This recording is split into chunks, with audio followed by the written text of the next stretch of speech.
नाज़रीन, अॼु कराची जो इलाइक़ो मेमण ॻोठ SDO हॉल में सिंध इंडिजिनस राइट्स अलायंस जो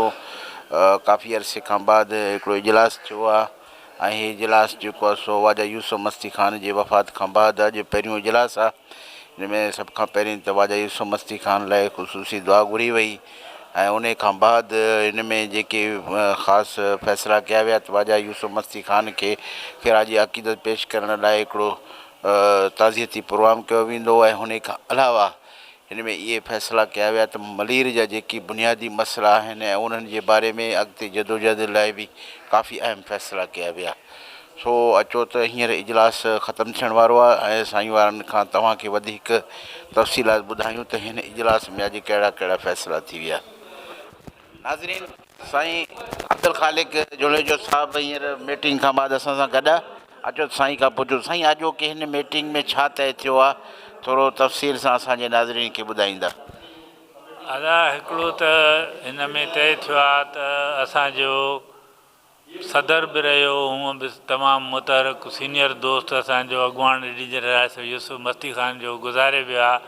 उन जी यादि में इंडिजिनस राइट्स अलायंस जे तरफ़ां उन ताज़ियती जलसो थींदो 11 तारीख़ रज़ाकाबाद में। ॿिया थिया हिन अॻ में प्रोग्राम, अवामी वर्कर्स पार्टीअ कयो आहे, GS माज़ कयो आहे, सेफ सिंध कमेटीअ कयो आहे, ॿियनि हंधनि, पर हे इंडिजिनस राइट्स अलायंस जे तरफ़ां थींदो। ॿियो जेको फ़ैसिलो थियो आहे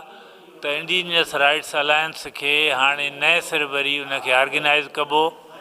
ऐं जेका नई मेंबरशिप अॻ में असां कई हुई उन्हनि खे ऐं पुराणनि दोस्तनि जो हिकिड़ो गॾियल इजलास रखिबो इन ताज़ियती जलसे खां पोइ, जंहिंमें वरी नए सिर ऑर्गेनाइज़ेशन कबी ऐं नए सिर कमु कबो। छाकाणि त असां सम्झूं था त इंडिजिनस राइट्स अलायंस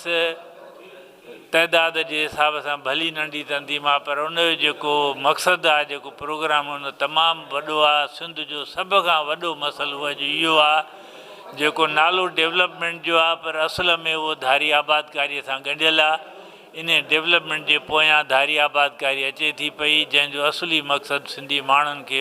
हिते अक़लियत में तब्दील करणु आहे ऐं बिल्कुलु सिंध खे हिकिड़ो फ़लस्तीन बनाइणो आहे। तंहिं करे इहो त मसइलो सभिनी खां वॾो आहे। उन वॾे मसइले खे इंडिजिनस राइट्स अलायंस अॻ में खयों आहे, हाणे वधीक वरी मुनज़म नमूने खणिबो। तंहिंजे करे असां हिन ताज़ियती प्रोग्राम खां पोइ इजलास कंदासीं, जंहिंमें असां नए सिर तंज़ीमकारी कंदासीं। उनखां पोइ वरी इन मामले ते जिदोजहद कबी। साईं, अॼु असांजी मीटिंग काफ़ी अरसे खां पोइ थी आहे। उन में ख़ुसूसन असां यूसुफ मस्ती ख़ान साहिब जे हवाले सां इंडिजिनस अलायंस जे तरफ़ां उन जी यादि में 11 तारीख़ ते उन जे यादि में ॾियारो मल्हायूं था। ऐं उन सां गॾोगॾु असां अॼु इहो बि फ़ैसिलो कयोसीं त तनज़ीम खे नए सिर जेको आहे सो तनज़ीमी शिकिल ॾेई ऐं उन जेका मेंबरशिप थियल आहे उन जूं चूंडूं कराए ऐं उनखे जेको उन जो असुलु मक़सदु आहे उन तरफ़ वठी वञिणो आहे। हिन वक़्तु तव्हां ॾिसो था त रुॻो बैरिया न पर DHA सिटी ऐं ॿिया खोड़ सारा इदारा, स्टील मिल, पोर्ट कासम जी जेके ज़मीनूं वापसि माण्हुनि खे थियल आहिनि उन्हनि ते कब्ज़ा थियणु शुरू कया विया आहिनि। ऐं ज़मीन जो इशू बजाए जेको आहे सो हल थियण जे हिन हुकूमत जे पॉलिसियुनि जे करे उहो अञा वधीक शिदत इख़्तियार करे वियो आहे। ॿिए तरफ़ मलीर जे माण्हुनि जी जेका लीज़ वारी ज़मीन हुई उन जी 2022 में, जंहिंजो हाणे बाक़ी हिकिड़ो महीनो अची रहियो, उन्हनि जी लीज़ ख़तमु पई थिए, अॼु ॾींहं ताईं उन जी बहाली कोन थी आहे। असांजो इन हवाले सां मुतालबो आहे इंडिजिनस अलायंस जो त मलीर जे माण्हुनि जी जेका ज़मीन जी लीज़ आहे उनखे बहाल कयो वञे त जीअं माण्हू पंहिंजो गुज़र सफ़र करे सघनि। ऐं साॻे वक़्तु असां इहो चऊं था त जेको बि हिते नाजाइज़ इंक्रोचमेंट कब्ज़ा ॻोठ जे नाले सां या उन्हनि ते पाबंदी लॻाई वञे ऐं कराची में कंहिं बि रिहाइशी स्कीम जी जेका हाणे न गुंजाइश आहे, न अहिड़ी रिहाइशी स्कीम जेको हुते उनखे आंदो वञे। बहरहाल असांजो जेको तनज़ीम हवाले सां ॿ फ़ैसिला आहिनि, उन ॿिन्ही जे लाइ हिकिड़ो त यूसुफ ख़ान जो वरसी न बल्कि यादि में प्रोग्राम, ॿियो असांजी तनज़ीम खे मुकमल तरह ऑर्गेनाइज़ करे ऐं जेके असांजा मसइला आहिनि उनखे हल करण जे लाइ करे जदोजहद करण जो फ़ैसिलो थियो आहे। इंशाअल्लाह ताला 11 तारीख़ खां पोइ सरगर्मी सां इन मसइले ते जदोजहद जारी रहे थी। साईं उर्दू बलूची थी तो उर्दू तो का ये बहुत अरसे के बाद हमारी सिंध इंडिजिनस राइट्स अलायंस की मीटिंग आज हुई है उसमें हमने बहुत सारे फ़ैसले किए हैं। और इस दौरान हमारे अज़ीज़ रहनुमा कामरेड यूसुफ मस्ती ख़ान हमसे जुदा हो गए। बहुत सारे प्रोग्राम्स हुए, लेकिन सिंध इंडिजिनस राइट्स अलायंस अपनी अनफरादी हवाले से रज़ाकाबाद में प्रोग्राम करने जा रही है। 11 दिसंबर को शाम हम यूसुफ मस्ती ख़ान को याद करेंगे। उसके साथ हमने यहाँ पे ये भी तय किया है कि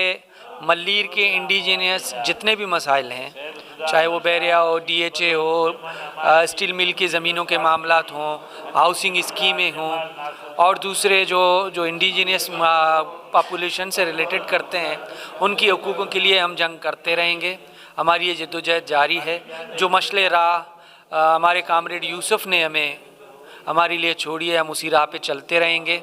जितनी भी मुश्किलें आएँ, जो भी आए, हम वो रास्ता नहीं छोड़ेंगे। शुक्रिया। साईं, अॼु जेका ही मीटिंग थी आहे उन में साईं यूसुफ मस्ती साहिब लाइ जेको सो स्पेशल घुराई वई त उनखे ख़िराज तहसीस करण लाइ, छो जो यूसुफ मस्ती ख़ान साहिबु जेको सो असां सां वागल रहियो ऐं इंडिजिनस राइट अलायंस जेको सो सदर बि रहियो आहे, ऐं उन जी यादि में जेको सो 11 दिसंबर ते रज़ाकाबाद में जलसो रखियो आहे। ऐं इंडिजिनस राइट जी मीटिंग में इहो तय थियो आहे त यूसुफ साहिब जी जेका छॾियल मशीन आहे, जेका हुन छॾियल जेको असांखे जदोजहद ॾिनी आहे, उनखे बिल्कुलु उन ते हलिबो। ऐं हिते जेका बि धारियुनि जी यलगार थिए थी, बैरिया टाउन, DHA तरक़ी जे नाले ते, ॿेटनि जे नाले ते, या जेके हींअर जेके से मुख़्तलिफ़ शयूं ठहनि पियूं, उन्हनि ख़िलाफ़ु जेको सो गॾियल जदोजहद कई वेंदी। ऐं धारी आबादकारी जेका सिंध जो वॾो मसइलो आहे, उनखे जेको सो उन लाइ बि जदोजहद कई वेंदी। ऐं इंडिजिनस राइट अलायंस खे जेको सो वरी ऑर्गेनाइज़ करे ऐं उन जा जेके मक़सद ऐं जेके बि शयूं आहिनि उनखे अॻिते आणींदासीं। अॼु सिंध इंडिजिनस अलायंस जेका मीटिंग थी उन में 2 एजेंडाऊं, जंहिंमें यूसुफ मस्ती ख़ान मरहूम खे ख़राज अक़ीदत पेश करण लाइ सिंध इंडिजिनस अलायंस जेका आहे पंहिंजो प्रोग्राम तरतीब ॾिनो आहे। उन खां अलावा सिंध इंडिजिनस अलायंस ॿीहर पंहिंजो पाण खे ऑर्गेनाइज़ करण लाइ बि जेको सो इहो फ़ैसिलो कयो आहे त नई ऐं पुराणी मेंबरशिप खे मिलाए करे सिंध इंडिजिनस अलायंस खे ॿीहर ऑर्गेनाइज़ कबो। ऐं जंहिंजे उन जी ऑर्गेनाइज़ेशन खां पोइ इंडिजिनस माण्हुनि जा जेके मसइला आहिनि, जीअं बहरिया टाउन जो मसइलो आहे, DHA आहे, ऐं ॿिया डेवलपमेंट हिते जेका थिए पई, जंहिंजे अंदरि सिंध जी धारी आबादी वधे पई, ऐं ठटे जामशोरे जे अंदरि जेके ज़मीननि ते इंडस्ट्रियल ज़ोन ठहनि पिया, धारियूं आबादकारी थिए पई, ऐं सिंध जा सामूंडी ॿेट आहिनि, सिंध जी इन्वायरमेंट आहे, सिंध जो इको सिस्टम आहे, उन सॼे ते जेका धारी यलगार आहे, उन सॼी यरगाल में सिंध इंडिजिनस अलायंस जी तंज़ीम दुबारा रीऑर्गेनाइज़ करे इन्हनि सभिनी इशुनि ते स्ट्रगल कई वेंदी। ऐं इन फ़ैसिले थियण जे करे असां में ॾाढो उत्साह पैदा थियो आहे त सिंध इंडिजिनस अलायंस जे प्लेटफॉर्म तां इंडिजिनस माण्हुनि जे मसइलनि खे वरी हाईलाइट कबो ऐं उन्हनि मसइलनि खे हल करण लाइ जदोजहद जारी रखबी। असल में अॼु जेका असांजी मीटिंग हुई, उनजो बुनियादी जेको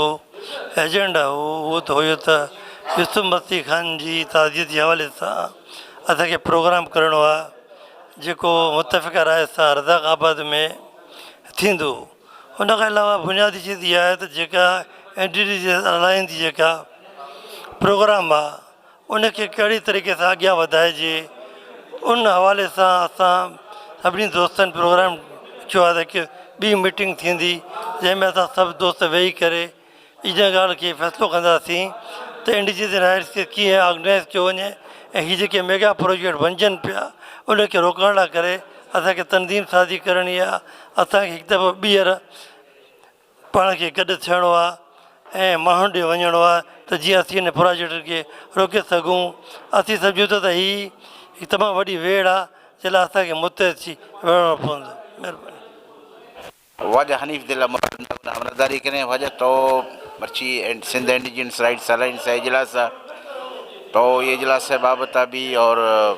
वाजा यूसुफ मस्ती खाने बाबत वती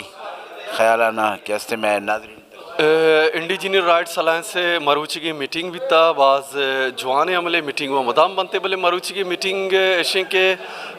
या किसाबे तो बेचार मीटिंग तो का बाज मारा या कमी है या कबीत की महसूस भी था ऐसे के अमा मर्दम के मारा गुस्ते के 8 साल चे इंडिजिनियस राइट्स अलायंस लीड करने का भी था यूसुफ मस्ती खान आ मरूची की मैं मीटिंग तो का मैं उन्हें आवार न बूता बलेशिंद के मरूची की मीटिंग बाज जवाने बूता और ये मीटिंग का मरूची की ने साबित को था कि जद्दोजहद के अस्तिंत मोमेंट के अस्तिंत आ मर्दमान आ पर्सनलिटी या इंडिविजुअल सारा नवुश्तंता देमा रोंते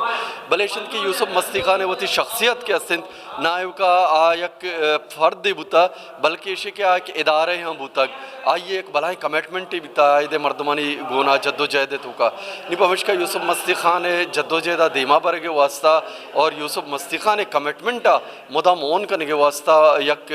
शिंग के ताज़ियती रेफरेंस है मरूची की मीटिंग का ऐलान करतक आयु के रोचा इंशाल्लाह बाईते और दोमी शिंद के इंडिजिनियस राइट्स अलायंस तो दोबारा फ़हाल कनक भी बीते आज इस तरह हम गपोत्रान मरूची बुतक जद्दोजहद हमें भी तक के अमा मर्दम के ज़मीन गोना सदा साला चे ताल्लुक़दारन थे आ ये ज़मीन सरा अचानक अनागता ये अक के सिंत आ खलास बह गए मसलन 2020 सया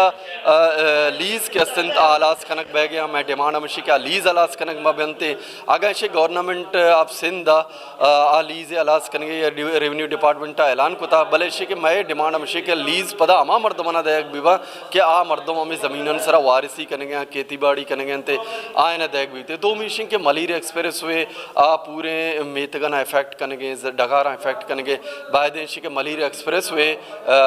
रीडिज़ाइन कनक भी थे रीटेंडर कनक भी थे आ या करंदे पदा जो से इसरा 4 विचार कनक भी मैं शुरू अच्छे डिमांड हमेशा को सके 2 साल अच्छे के मलीर एक्सप्रेस हुए मा इनॉग्रेशन बुतक इंडिजिनियस राइट्स अलायंस सरा उश्ता तक आई सरा मा युशे के ना युका आए दे इंडिजिनियस मर्दमाना इफेक्ट करेंगे बल्कि कराची एनवायरनमेंट सरा बाज मजने इफेक्ट करते मलीर कोर एनवायरनमेंट सरा बाज मजने इफेक्ट करते चे के और कदी कदी फ्लक्चुएशन करते कदी सकबाज और भी कदी सकबाज कम और भी थे ओ अन्नी गोस्त के 2 साल चे 250 मिलीमीटर और बह गया कौरानी तुका बाज आ पाएगे तो ये आपा पदा ड्रैन बह गए वास्ता दराए के वास्ता या सोरे दरिया समंदर तक रस के वास्ता भी राल उठते हैं ये मस्तिर रामशे मलिर कोरा चे दर बहते नू मलिर कोरे अगर आमा मलिर एक्सप्रेस हुए अंचो डिज़ाइन कनक भी थे आ डिज़ाइन सूरता आ ये राह आपे बंद कनक भी आप कैसे फ्लड करते आप कराची कोरंगी इंडस्ट्रियल एरिया हम डुब्बी नहीं थे या मलिर इधर जिससे आबादी से आए ना डुब्बी नहीं थे माशे आबादी इंडस्ट्रियल अब के अस्तिंत आ पाकिस्तान शहर गए आ भी बच्चे नक भी थे आए भी प्लान कनक भी विद प्लान गुड प्लान एक जवान प्लान ये सूरत मलिर एक्सप्रेस वे डिज़ाइन कनक भी और ये इंडिजिनियस मर्दम के अस्तिंत आ रखे नक भी बनते परचे इंडिजिनियस मर्दम कुजाम भी मुल्क के खूबसूरती बनते यानी कल्चर यानी ज़ुबान यानी ट्रेडिशन आ द्रो चीज़ जो से आ दारक बनते और इंडिजिनियस राइट्स अलायंस से जद्दोजहद हमेशा के बैरिया टाउन ने सरा शुरू अच्छे हमें जद्दोजहद भी था कि बैरिया टाउन हम मेतंग आलाज करेंगे हम कुआं आलाज करेंगे इन्वायरमेंट इफेक्ट करेंगे हमें बड़ा DHA के असन DHA हम हमें कारा कनका बूता और मैं डिमांड हमेशा के इधे ज़मीन इधे को इधे इन्वायरमेंट के असन आ प्रिजर्व कनक भी और इंडिजिनियस मर्दम के असन आ सेफ कनक भी